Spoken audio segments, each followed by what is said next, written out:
우리 다 같이 일어나셔서 하나님 말씀 함께 받도록 하겠습니다. 디모데전서 6장 17절에서 19절입니다.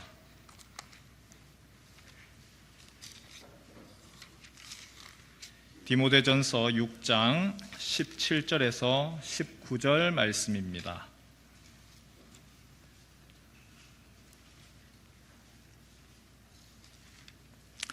한 절씩 교독합니다. 내가 이 세대에서 부한 자들을 명하여 마음을 높이지 말고 정함이 없는 재물에 소망을 두지 말고 오직 우리에게 모든 것을 후히 주사 누리게 하시는 하나님께 두며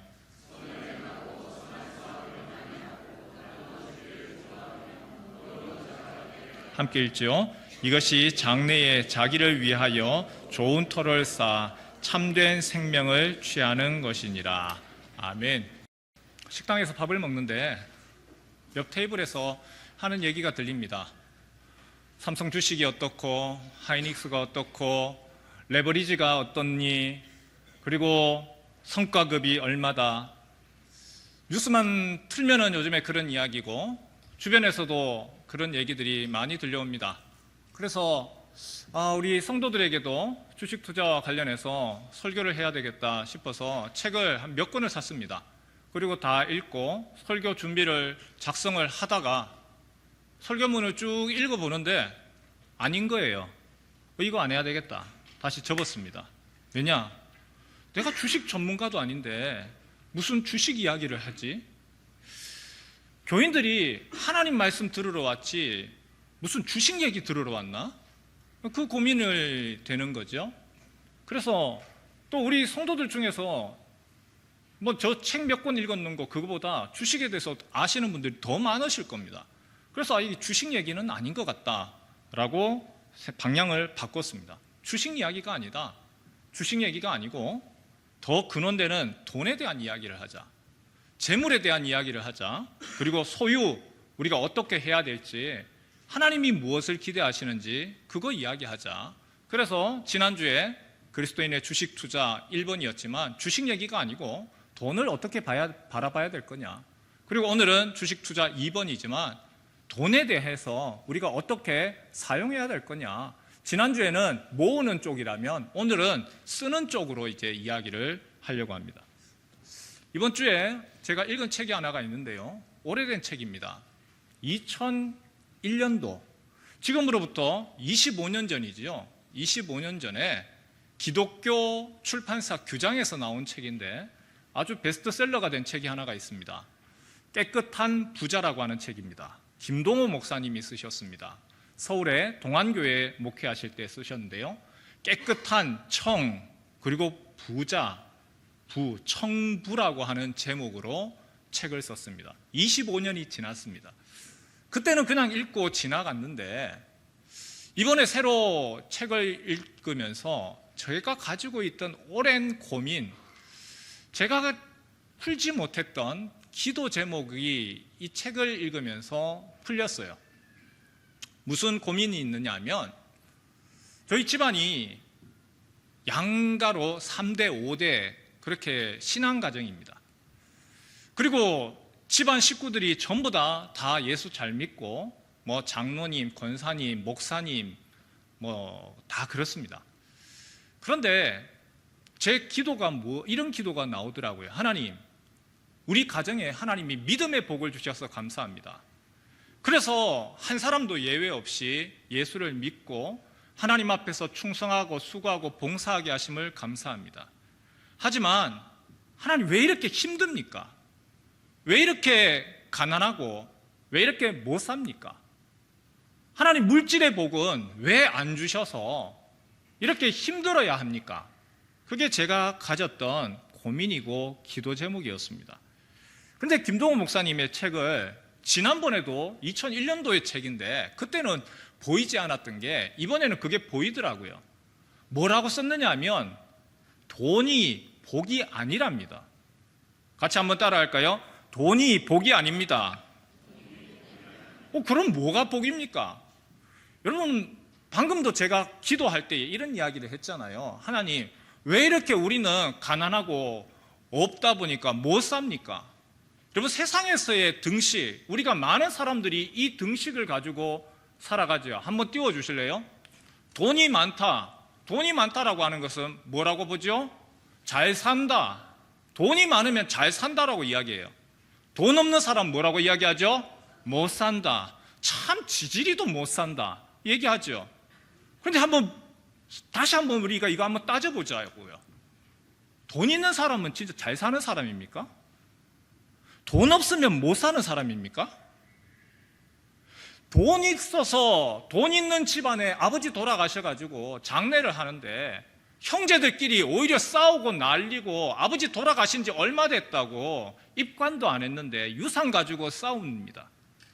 여러분, 방송에서 뉴스 한 번씩 보잖아요. 재산 문제 때문에 부자 간에서 칼부림 납니다. 여러분, 돈 있는 사람은 그러면 잘 사는 사람인가요? 아니죠. 그럼 돈 없는 사람은요? 못 사는 사람입니까? 경제적으로 조금 어렵지요. 경제적으로 풍요하지는 못해요. 그러나 그게 못 사는 건 아니죠. 오히려 위에 있고 서로 도와주고 그래도 같이 함께 하려고 하고.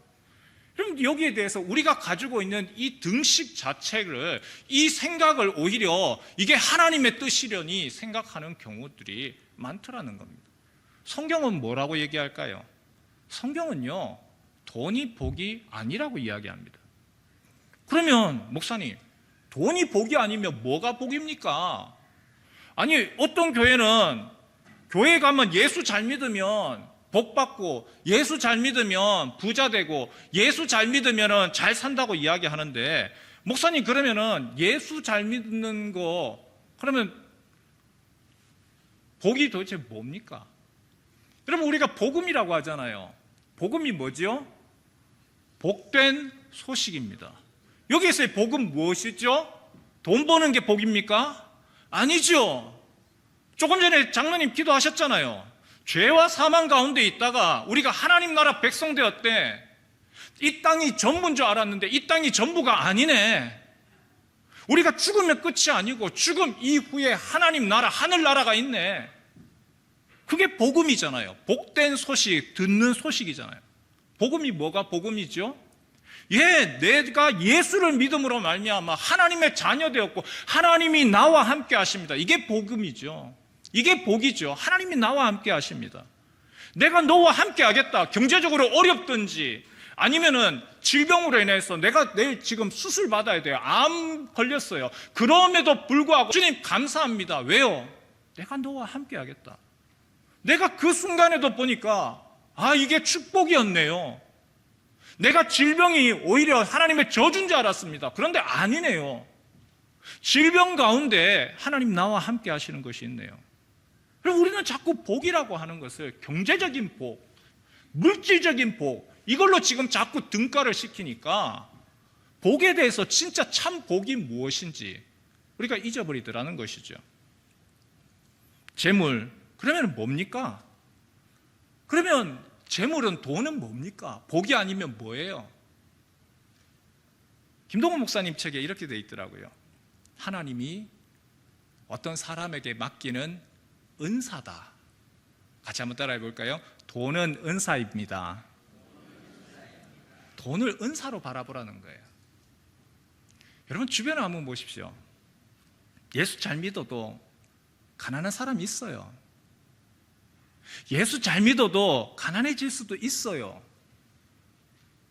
예수 잘 믿는데도 불구하고 신앙생활 잘하고 주님 앞에서 충성하고 헌신함에도 불구하고 부자가 되지 못하는 경우가 있습니다. 오히려 내가 예수 안 믿었으면 돈 벌기 쉬웠을 거예요. 예수 안 믿었으면, 여러분, 돈 벌기 위해서 뭐가 필요해요?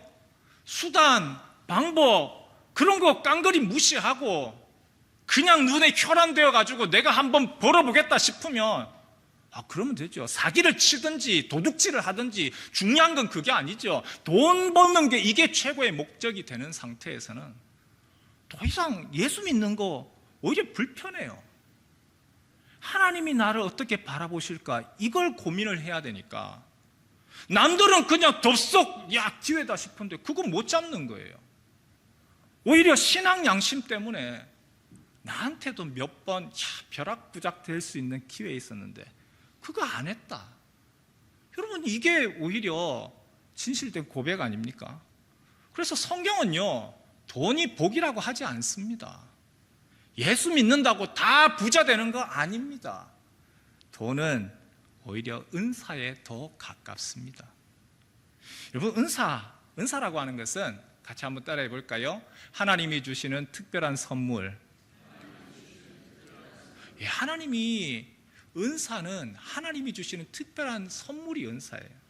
성령께서 주시는, 각자에게 주시는 재능이고, 그리고 하나님이 그 은사를 통하여서 그 은사, 너를 위해서만, 나를 위해서 쓰는 것이 아니고 그 은사를 같이 각각 다 달라요. 각각 다 다르기 때문에 그 은사가 주님의 나라 교회 공동체를 세워라, 그리고 그 은사를 통하여서 다른 사람들을 도와줘라. 그래서 은사를 주신 거죠. 여러분, 은사라고 하는 거 몇 가지 종류가 있죠. 우리가 아는 몇 가지가 있습니다. 많은 분들은 첫 번째 은사라고 하면 초자연적인 은사만 생각을 합니다. 무엇이 있을까요? 방언이 있습니다. 또 뭐가 있을까요? 신유. 신유의 은사, 하나님이 주시는 특별한 은사입니다. 그거는 하나님이 주는 거지 그 사람의 능력으로 하는 게 아니죠. 또 무엇이 있을까요? 예언도 있습니다. 통역도 있습니다. 그런데 그러한 초자연적인 은사만을 이야기하지 않아요.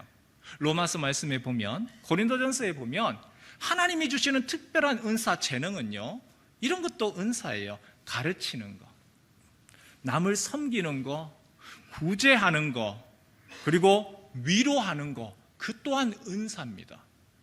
오히려 더 중요한 은사 같아요. 사람들을 위로합니다. 격려합니다. 괜찮아, 붙들어줍니다. 그리고 가르치는 거 은사지요. 가르침에 은사가 없는 사람 앞에서 들으려고 하면 힘들어요. 뭐라고 얘기하는지를 모르겠어요. 그래서 은사 다 달라요. 방언을 한번 예를 한번 들어볼까요? 여러분, 방언, 모든 사람들이 다 방언의 은사 하나님이 주셨습니까? 예전에는 어떤 교회에서는 방언을 받지 못하면 구원받지 못한 거다라고까지 했어요. 그럴 수밖에 없는 그런 이유가 있었어요. 그런데 지금 어떻습니까? 방언은요, 하나님이 그 사람에게 주신 특별한 은사입니다. 여러분, 저는요, 좀 방언 이야기하면 좀 부끄러워요. 방언을 하지를 못해요. 근데 방언은 저는 사모해요. 하나님, 저에게도 방언의 은사를 주십시오. 갈망합니다. 그런데 여러분들이 한번 보시면서, 그러면 저 목사님은 구원 못 받은 겁니까? 그거는 아닌 거예요. 하나님이 각자에게 선물로 주셨어요. 하나님이, 박현웅 목사, 저 사람에게 주신 은사가 있어. 저 사람에게 하나님이 주셨는 재능이 있어. 그걸 인정하시잖아요. 각자 다 다른 겁니다. 그러면 부라고 하는 것은요, 마찬가지는 거예요. 재물의 은사예요. 재물의 은사. 하나님이 그 사람에게 재물을 통하여서 사용하라고, 그 재물을 통하여서 하나님 나라 위해서 사용하고, 공동체 위해서 사용하고, 어려운 이들 사용하라고 하나님이 주신 은사, 오히려 그게 더 가까운 거예요. 고린도전서 12장 7절 말씀, 은사를 주신 목적 한번 볼까요? 12장 7절 말씀 같이 한번 읽어보지요. 시작. 각 사람에게 성령 하나님이 은사를 주신 이유가 있습니다. 유익하게 하려고. 자신을 높이고 자랑하고 뽐내기 위해서가 아니라 오히려 모든 공동체를 유익하게 하기 위하여서. 팔이 있음으로 인하여서 몸이, 고맙네. 다리가 있기 때문에 우리 몸이 움직일 수 있어서 감사한 거예요. 은사라고 하는 것은 한쪽에 모든 사람이 다 두루두루 가지고 있는 것이 아니고 하나님이 특별한 사람, 그 필요로 하셔서 주신 선물입니다. 하나님 나라 위해서 써라. 교회 식당 오늘 음식 준비하시는 데도 보면 다 재능이 다 각각이죠. 이 사람 재능이 다르고 저 사람 재능이 달라요. 어떤 사람은 칼질을 잘해요. 근데 어떤 사람은 저는요, 음식은 잘 못해요. 하지만 제가 설거지는 제가 잘하겠습니다. 어떤 사람은 주변 정리정돈 제가 이거는 잘하겠습니다. 어떤 사람은 끝나고 난 후에 식당 청소하는 거 이건 내가 하겠습니다. 여러분, 은사는 그런 것이지요. 은사의 원리가 있습니다. 하나님이 은사를 주신 원리, 이건 정말 기억하셨으면 좋겠어요. 같이 한번 읽어볼까요? 같이 읽죠. 시작. 쓰면 늘어나고 쓰지 않으면 소멸된다. 하나님의 은사의 특징이에요. 하나님이 방언의 은사를 주셨어요. 그러면 그 방언의 은사를 써야 돼요. 그런데 그것에 대해서 자꾸 자제하고 하지 않으려고 하면 방언의 은사가 소멸돼요. 하나님이 나에게 구제의 은사, 사랑의 은사, 그리고 그 사람에 대해서 감싸는 위로의 은사를 주셨어요. 그런데 그걸 하지 않아요. 그러면 그것은 소멸돼요. 지난주에 우리가 달란트 잔치, 달란트 이야기했죠. 5달란트를 주셨어요. 2달란트를 주셨어요. 달란트라고 하는 것이 영어로는 탤런트, 재능이고 은사예요. 그것을 사용을 할 때에 점점점 2배가 되어지고 더 많아집니다. 그러나 사용을 안 해요. 땅에다가 묻어뒀어요. 어떻게 됐죠? 주님이 그거 뺏어서 다른 사람에게 주는 거예요. 여러분, 이것이 은사예요. 그러면 물질로서의 은사는 어떻겠습니까? 물질로서의 은사도 마찬가지입니다. 나를 위해서 쓰고 내 자랑하라는 것이 아니고, 이 은사를 내가 주님 위해서 사용하겠습니다. 하나님, 주님 나에게 물질로서 섬기고 수고하게 하셨으면 내가 더 내가 주를 위하여서 어려운 사람이 있으면 하겠습니다. 그럴 때에 은사의 원리가 있어요. 쓰면 어떻게 된다고 했죠? 더 늘어나요. 하나님이 물질의 은사를 주셨어요. 그런데 그 사람이 물질을 써요. 그러면 그 물질이 어떻게 돼요? 더 늘어나요. 더 늘어나요. 줄어들지 않아요. 반대로 은사의 원리가 있죠. 사용하지 않아요. 묻어둬요. 땅에다가 묻어둬요. 사용하지 않으면 어떻게 돼요? 소멸돼요. 없어져요. 그것이 은사인 것이죠. 오늘 바울이 성도들에게 이거 가르쳐라.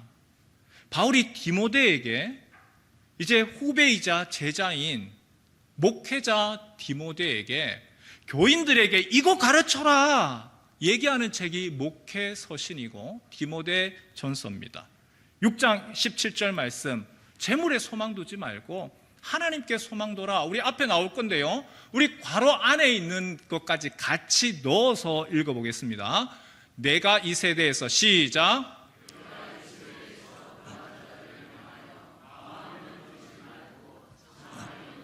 덧없는 없어질 재물에 소망을 두지 말고 오직 우리에게 모든 것을 후히 주사 누리게 하시는 하나님께 소망을 두며.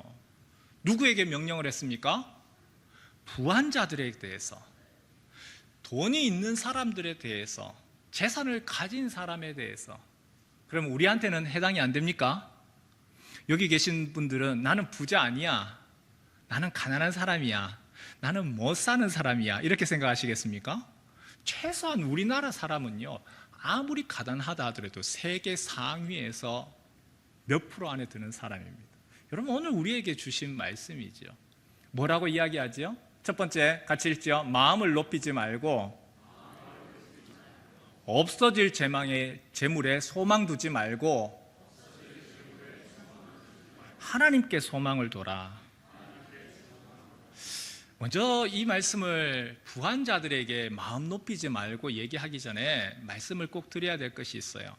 어떤 분은 성경은 돈이 복이 아니다 라고 이야기를 하니까 굉장히 긍정으로 하시고 고개를 끄덕이시고 맞아 하시는 분이 있어요. 여러분, 그렇다고 해서요, 성경은 돈이 화라고도 하지 않습니다. 어떤 분은 또 너무 극단적이에요.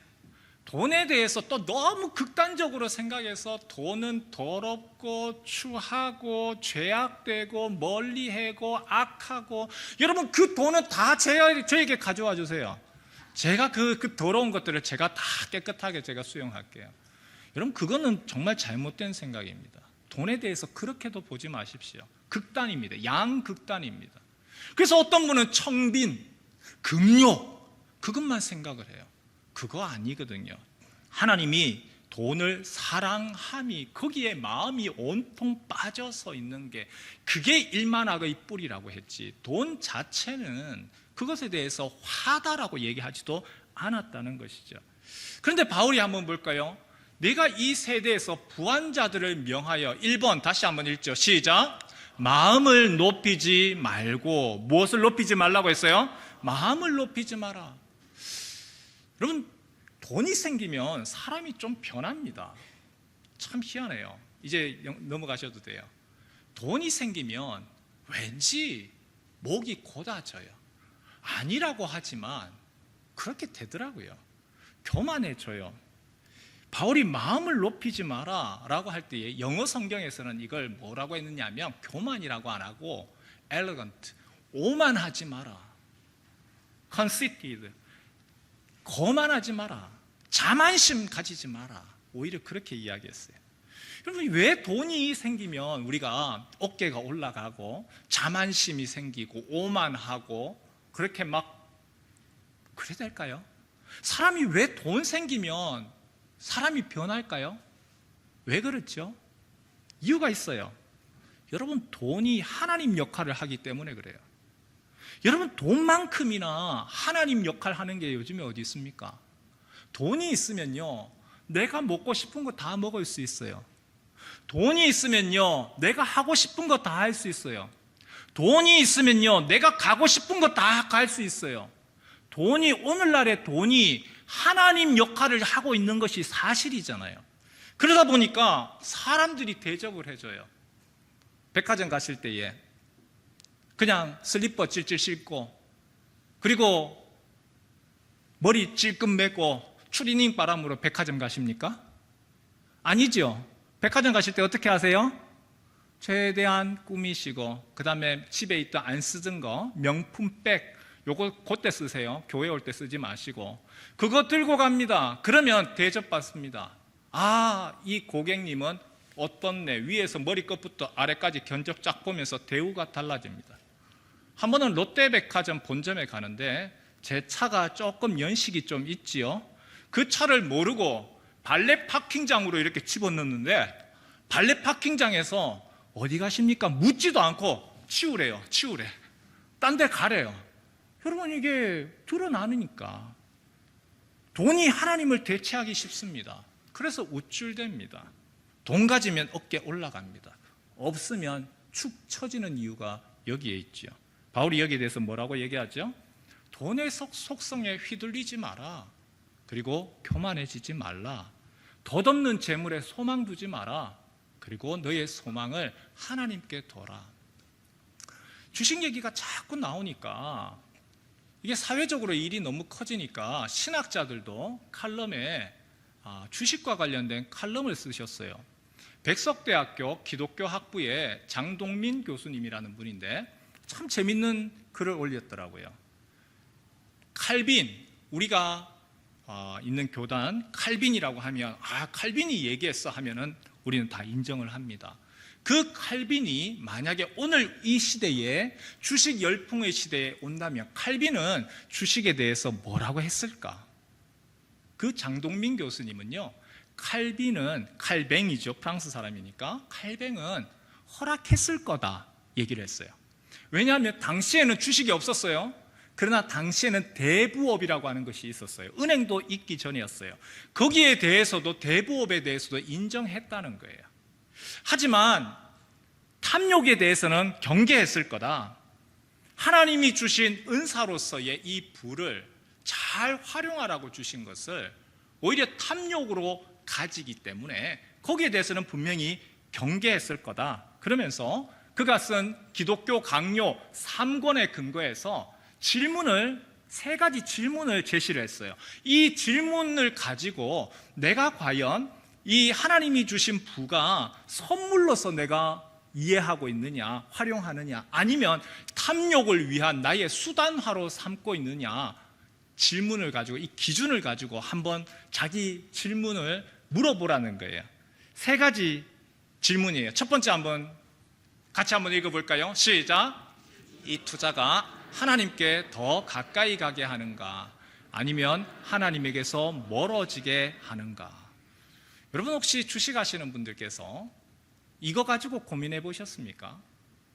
내 수익률이 얼마냐 이것만 생각하지 마시고 이 투자가 하나님께 더 가까이 가게 하는 거냐, 아니면 하나님에게서 내가 점점 더 멀어지게 만드는 거냐. 주식을 하게 되면 그 주식에 마음이 쓰입니다. 그런데 오히려 어떤 이는 이 수익을 통하여서 굉장히 하나님, 내가 주님 위해서 이렇게 하고 싶습니다 라고 하는 비전을 이루어내는 수단으로 삼기도 하더라는 거예요. 돈을 목적으로 삼는 것이 아니라 수단으로 하더라는 거예요. 공동체 성경 읽기 우리가 하고 있죠. 공동체 성경 읽기를 나온 지가 벌써 몇 년 됐는데, 이 공동체 성경 읽기가 온누리 교회에서 제작한 것이 아닙니다. 여기에는 어마어마한 돈이 들어갔습니다. 여기에 성우들을 해야 되고, 또 그것을 제작을 해야 되고 편집을 해야 되고, 공동체 성경 읽기를 위해서만 들어가는 금액이 엄청납니다. 근데 이 공동체 성경 읽기를 어느 투자자가, 미국에 있는 한인인데 미국의 한인 펀드 투자자가 이것을 큰 금액을 들여서 공동체 성경 읽기, 미국으로 영어로, 그리고 한국 사람들도 성경을 읽을 수 있도록 그렇게 했습니다. 하나님이 나에게 주신 그 투자, 주식 수익률을 통하여서 주님, 내가 이거 하겠습니다. 여러분, 그렇다면 왜 기도를 못 하겠어요? 주식할 때에 투자하시면서 기도하십니까? 하나님, 이 수익을 통하여서 내가 무엇을 주님 위하여서 내가 하고 싶습니다. 여러분에게 그 기도하는 기도가 있습니까? 그 바람이 있습니까? 그렇지 아니하고 나의 관심은 오직 수익률밖에 없습니다. 지금 이 시간에도 앉아는 있지만 내 머릿속에는 그래프가 왔다 갔다 합니다. 그러면 탐욕인 것이죠. 두 번째, 이렇게 질문해 보라고 했어요. 같이 한번 읽죠. 시작. 없어졌을 때 고통받지 않으며 많아져도 절제할 수 있는가? 여러분, 그것이 잃어도 평안하십니까? 주식이라고 하는 것은 원금을 잃을 수 있습니다. 많아져도 여러분이 거기에 너무 흥분하지 아니하고 절제할 수 있습니까? 욥이 뭐라고 이야기하지요? 그가 모든 재물들이 갑자기 없어졌습니다. 그가 가지고 이루어 놓았던 것들이 한순간에 모든 것이 사라졌습니다. 그때에 그가 하는 고백이 있습니다. 주신 분도 여호와시요, 취하신 분도 여호와시라. 원망하지 않았더라. 하나님에 대해서 원망하지 않았더라. 내 마음과 감정을 다스릴 수 있냐는 것이죠. 여러분, 선물은요, 하나님 나한테 주신 선물이에요. 그것을 선물로 받느냐 아니면 탐욕으로 받느냐 알 수 있는 아주 간단한 방법이 하나가 있습니다.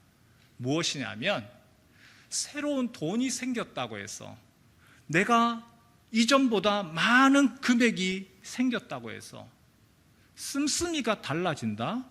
탐욕이죠. 아니, 물론 조금 더 낫게 하고 이걸 가지고 얘기하는 게 아니고, 내가 전에는 티셔츠 한 장 사는데 그냥 인터넷으로도 살 수 있고 가게 가서 살 수 있는데, 이제 내가 돈이 생기니까 명품 아니면 나는 못 입겠다는 거예요. 나는 최소한 메이크 어디 아니면 못 하겠다는 거예요. 요한 웨슬레가 뭐라고 이야기를 했죠? 그가 처음으로 사역을 할 때에 교회로부터 받았던 봉급, 그 중에서 얼마만, 몇 퍼센트만 사용을 하고 구제를 위해서 썼습니다. 그리고 그가 사역을 마칠 때에 그의 봉급은 훨씬 많아졌습니다. 그럼에도 불구하고 그의 씀씀이는 똑같더라. 오늘 우리 시대에 똑같이 동일하게 할 수는 없죠. 물가 상승률이 있으니까. 하지만 그 씀씀이가 나를 위한 용도로만 자꾸만 넘치게 오히려 포장하고 치장하고 하는 데 쓰고 있지는 않냐는 것이죠. 세 번째, 같이 한번 읽어볼까요? 함께 읽죠. 시작. 나의 부요가 공동체를 살리고 공동선에 기여하는가? 은사로서의 돈과 물질입니다. 하나님 나라와 주님 나라 위해서, 주의 교회 위해서, 이웃들을 위하여서 내가 수익을 얻는 것만이 중요한 것이 아니고 이것을 어떻게 사용할 거냐, 내 만족, 내 부요. 여기에 우리 칼럼에도 썼습니다만, 돈이라고 하는 것이 희한해요. 90만 원을 벌게 되면 100만 원을 채우고 싶고, 900만 원을 벌게 되면 그 다음에는 1000만 원을 채우고 싶은 거, 자꾸 소유하려고 하는 거, 가지려고 하는 거, 거기에 마음이 뺏기죠. 그런데 칼빈이 이러한 선물이냐 탐욕이냐, 이 욕망에 붙잡히지 않는 길을 제시를 했습니다. 무엇일까요? 같이 한번 따라할까요? 내세를 생각하라. 내세가 뭐죠? 죽음 너머를 생각하라는 거예요. 여러분, 주식 수익률이 어마어마하게 좋습니다. 1000%입니다. 그렇지만 오늘 저녁에 주님 데려가십니다. 무슨 의미가 있습니까? 내가 이 땅 가운데서 살면서 필요한 것이지, 물질이 필요하지, 죽음 너머에서의 그것이 과연 필요하냐는 거예요. 성도가 무엇을 생각을 해야 되죠? 죽음을 생각하고, 그리고 죽음 너머를 바라봐라. 주식을 하더라도 잘못된 길에 가지 않는 길, 항상 이거 기억하라 이야기했습니다. 여러분, 우리에게는 돈이 필요합니다.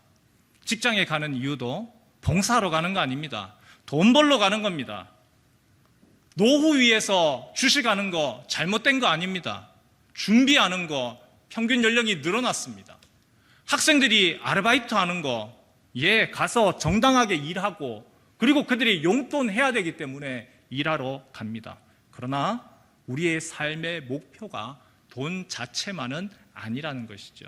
주님 앞에 섰을 때에 그때 주님이 우리에게 물으실 겁니다. 내가 너한테 준 거 너 어떻게 했니? 여러분, 우리의 마음이 없어질 재물, 그리고 돈, 주식에 매몰되는 것이 아니고, 하나님 주신 것, 이거 내가 잘 썼습니다. 주님 앞에서 내가 이렇게 남겼습니다. 그렇게 할 수 있는 저와 우리 모든 성도 되셨으면 좋겠습니다. 그래서 우리 교회 성도들 중에서 좀 이런 것도 기대합니다. 저는 아프리카에서 살아봐서 알거든요. 여러분, 여기보다 아프리카 땅이 차가 더 필요해요. 한번 움직였다고 하면 300km, 500km, 1000km는 보통입니다. 근데 거기는요, 공산품 가격이 1.5배가 아니고 2배, 3배 합니다. 차 없으면 가지도 못하고 위험합니다. 많은 수익을 얻었고, 야, 하나님 나한테 진짜 이런 귀한 물질의 은사 주셨습니다 라고 할 때에 우리 성도들 중에서 이거 선교사님들 차 사는데 사용해 주십시오, 오히려 그렇게 이야기하시는 분이 계셨으면 좋겠습니다. 내 이름 드러내놓고 하고 싶지는 않습니다. 그러나 부산 문현교회 이름으로 오히려 이 지역에 사용하도록 좀 사용해 주십시오, 그렇게 말씀하셨으면 좋겠습니다. 수련회 갈 때마다 우리 교회 차량이 부족해요. 여러분, 지금 청소년부가요, 학생들이 점점 하나님 은혜로 정말 계속 늘어났어요. 19명이에요. 얘네들을 가려고 하니까, 수련회 가려고 하니까 차가 없어요. 야, 교회에 차가 없네요. 그러면 차 사는데, 봉고차 한 대 더 필요할 것 같습니다. 이거 그렇게 사용해 주십시오. 그렇게 오히려 가지고 오셔서 사용되어지고 그 하나님 나라의 꿈을 이루어 나가는데 귀하게 사용되어지는 도구 되시길 주님의 이름으로 축원합니다. 바울이 한 가지 더 이야기하는데요, 이것만 얘기하고 마칠까요? 돈을 모으는 것보다 사용하는 것이 중요하지요. 우리 18절 말씀 같이 한번 읽을까요? 18절입니다. 함께 읽지요. 시작. 선을 행하고 좋아하며 너그러운 자가 되게 하라. 이것이 장래에 자기를 위하여 좋은 터를 쌓아 참된 생명을 취하는 것이니라. 4가지 이야기했습니다. 선을 행하십시오. 선한 사업을 많이 하십시오. 나누어 주기를 좋아하십시오. 너그러운 자가 되게 되십시오. 그럴 때에 19절, 이것이 장래에 자기를 위하여 좋은 터를 쌓아 참된 생명을 취하는 것입니다. 세번역 성경으로 한번 볼까요? 조금 더 명확하게 나오는 것 같아요. 세번역 성경엔 이렇게 되어 있습니다. 그렇게 하여, 같이 읽죠. 시작. 그렇게 하여 앞날을 위하여 든든한 기초를 스스로 쌓아서 참된 생명을 얻으라고 하십시오. 마태복음에 보면 6장에 너희를 위하여 보화를 땅에 쌓지 말고 하늘에 쌓아라, 바로 그 얘기인 거죠. 수요일에 뱀과 같이 지혜로우십시오, 그러나 비둘기같이 순결하십시오 이야기했습니다. 뱀이라고 하는 거 왜 지혜롭다고 할까요? 뱀은요, 변온동물입니다. 자기 혼자서는 온도를 컨트롤 못해요. 하지만 어떤 곳에 가더라도 적응합니다. 한 뜨거운 사막에 가더라도 적응하고요. 그리고 춥다 싶으면은 서늘한 데 찾아가서 그곳에서도 또 적응합니다. 한겨울에는요, 겨울잠을 자면서 덜 먹으면서 적응합니다. 어떤 곳에 가더라도 적응합니다. 비둘기는 어떨까요? 비둘기는 묵묵합니다. 어떤 것을 하더라도 변함이 없습니다. 노아 시대에 땅이 말랐는지 확인할 때에 노아가 비둘기를 사용을 했죠. 잎사귀를 가져와서 충직하게, 괜찮습니다, 알려준 것이 비둘기 순결함이었습니다. 뱀과 같이 지혜롭고 예수님이 비둘기같이 순결해라, 이 명령을 제일 잘 지킨 민족이 하나 있습니다. 바로 유태인입니다. 70년 예수님 십자가 사건 이후에 얼마 있지 않아서 로마의 티투스 장군에 의해서 예루살렘이 멸망당하고 맙니다. 그리고 나라가 망했습니다. 전 세계로 흩어졌습니다. 러시아로 흩어졌습니다. 독일로, 유럽으로, 영국으로, 미국으로 흩어졌습니다. 그리고 떠돌이 신세를 합니다. 그럼에도 불구하고 이들이 자신들의 그 정체성, 유대인의 정체성을 잃어버리지 않았습니다. 얼마 동안? 무려 2000년 동안. 여러분 한번 보십시오. 한 세대를 30년이라고 가정을 하면 3세대 100년이면 3세대입니다. 그러면요, 우리나라 아이들이 미국 가서 살다 보면 2세대만 지나고 3세대만 되면 미국 애가 되는 거예요. 정체성을 잃어버려요. 그런데 2000년 동안 그들은 정체성을 변하지 않았습니다. 왜 그럴까요? 2가지 이유 때문이었죠.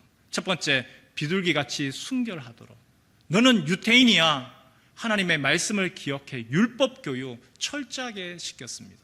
그래서 어디를 가든지, 그것이 캐톨릭 국가든지 아니면 무슬림, 이슬람권이든지 그들은요, 그 율법에 근거하여서 철저하게 교육받고 자신의 정체성을 잃어버리지 않았습니다. 2번째, 뱀과 같이 지혜로웠습니다. 유태인들은 언제 이것을 떠나야 될지, 핍박받아야 될지, 도망가야 될지 항상 준비했습니다. 환경은 다르지만, 나라는 다르지만 그 나라에 기가 막히게 스며들면서 그리고 그곳에 순응했습니다. 그 나라의 떠돌이 신세였습니다. 나는 평생 떠돌이야. 정착을 하려고 하니까 땅을 구입을 못해요.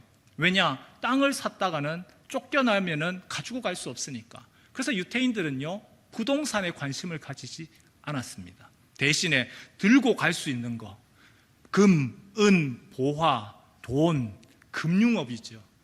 유태인들이 왜 영국, 미국, 유럽의 금융의 중심지에 있는지 이유가 여기에 있습니다. 이들은 언제 쫓겨날지 모르는 그 가운데서 들고 갈 수 있도록. 근데 문제는 돈이 가지고 있는 양면성이에요. 돈이라고 하는 것은 좋지요. 좋다 보니까 유대인이 지독스럽게 돈을 모은다. 그리고 그들은 자기들만 안다. 그러한 소문이 들면서 오히려 그 금융 돈 때문에 유태인들이 더 미움을 받고 시기와 질투를 받았고 학살을 당했던 여러 이유 중에 하나가 되었습니다. 삼성전자 1분기 영업이익이 57조였습니다. 1년 예상 300조를 지금 예상합니다. 300조. 어느 정도인지 감이 안 오시죠? 300조. 우리나라 2026년도 대한민국 1년 예산이 얼마일까요? 728조입니다. 한국의 전체 1년 예산이 728조인데 한 회사가 1년 동안 벌어들이는 수익이 300조입니다. 절반까지는 아니지만 40몇 프로죠. 돈이 넘쳐나니까 다 좋은 줄 알았어요. 돈 많으면 잘 산다? 아니요. 오히려 갈등이 더 늘어났어요. 노조와 노조 간의 갈등, 주주와 노조의 갈등, 국민들은 갈등이 없습니까? 나는 뼈 빠지게 일해서 야근에 휴일 반납해도 연봉 6천인데 삼성전자는 성과금만 6억, 6천도 엄청난데 그 안에서 또 다른 또 갈등이 일어나는 것이죠. 코스피 8천의 시대에 우리가 물어야 할 질문은 이건 것 같습니다. 주식을 해야 될까요? 하지 말아야 할까요? 그거 아닙니다.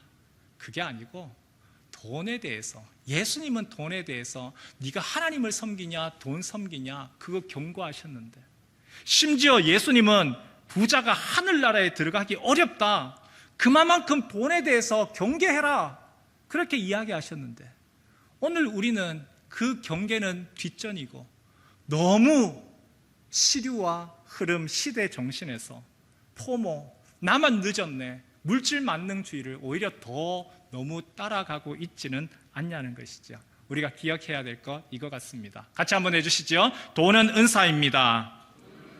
예, 돈은 은사입니다. 하나님 쓰라고 주셨어요. 두 번째 같이 한번 할까요? 돈을 모으는 것보다 바르게 쓰는 것이 중요합니다.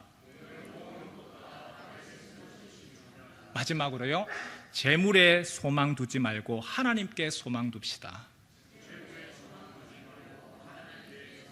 예, 그럴 때에 은사로서의 하나님의 이 물질, 돈은요, 더 늘어날 겁니다. 그러나 그것을 나의 만족과 나의 유익을 위해서 그것을 땅에 묻어두게 되면 소멸될 겁니다. 하나님께서 우리 성도들에게 각자에게 주신 은사와 재능을 따라서 주를 위하여서 사용하는 귀한 도구로서 되어지길 주님의 이름으로 축원합니다.